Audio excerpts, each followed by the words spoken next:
అందరికీ నమస్కారం. మీరు మీ పిల్లలకి క్రాక్స్ ని వేస్తున్నారా? చాలా మంది పిల్లలకి చాలా స్టైల్ గా ఉంటాయనో లేదంటే ఇప్పుడు ట్రెండ్ అనో చెప్పి క్రాక్స్ అనేవి వేస్తూ ఉంటాము. సో ఇలా వేయడం వల్ల ఈ కలిగే నష్టాలేంటి, అసలు క్రాక్స్ వేయచ్చా వేయకూడదా అనేది ఈ వీడియోలో బ్రీఫ్ గా తెలుసుకుందాం. వీడియోని ఎండ్ వరకు చూసేయండి. హాయ్, నేను మీ doctor Srikari, homeopathy physician. So చాలా మంది ఈ రోజుల్లో క్రాక్స్ ని వాడుతూ ఉన్నారు. అసలు ఈ క్రాక్స్ ని వాడడం వల్ల రీసెర్చ్ ద్వారా తెలిసింది ఏంటంటే పిల్లల్లో గ్రోయింగ్ స్టేజ్ కాబట్టి ఆర్చ్ అనేది డెవలప్ అవుతుంది. అంటే మడమ కింద ఆర్చ్ లాగా డెవలప్ అవుతుంది. ఇలా ఆర్చ్ అనేది ఈ క్రాక్స్ వాడడం వల్ల డెవలప్మెంట్ అనేది ఉండదు. సో దీని వల్ల ఫ్లాట్ ఫుట్ అనే ప్రాబ్లం ని ఎక్కువగా ఫేస్ చేస్తూ ఉంటారు. ఈ ఫ్లాట్ ఫుట్ ఉండడం వల్ల ప్రాబ్లం ఏంటి అంటే వాకింగ్ స్టైల్ కూడా మారుతుంది.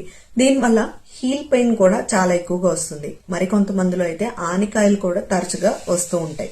ఈ ఫ్లాట్ ఫుట్ ప్రాబ్లం ఉన్న వాళ్ళలో ప్లాంటార్ ఫేసైటిస్ అనే ప్రాబ్లం కూడా ఎక్కువగా వస్తూ ఉంటుందండి. సో ఈ క్రాక్స్ ని వేయడం అంత మంచిది కాదు. క్రాక్స్ కి బదులుగా నార్మల్ సాఫ్ట్ శాండిల్స్ కొంచెం ఆర్చ్ ఉండేలాగా, పిల్లలకి ఆర్చ్ ఉండేలాగా చూసుకోండి. సో ఈ వీడియోని ప్రతి ఒక్క పిల్లలున్న పేరెంట్స్ కి షేర్ చేయండి. ఇంకెప్పుడు క్రాక్స్ ని వాడద్దు. Thank you for watching.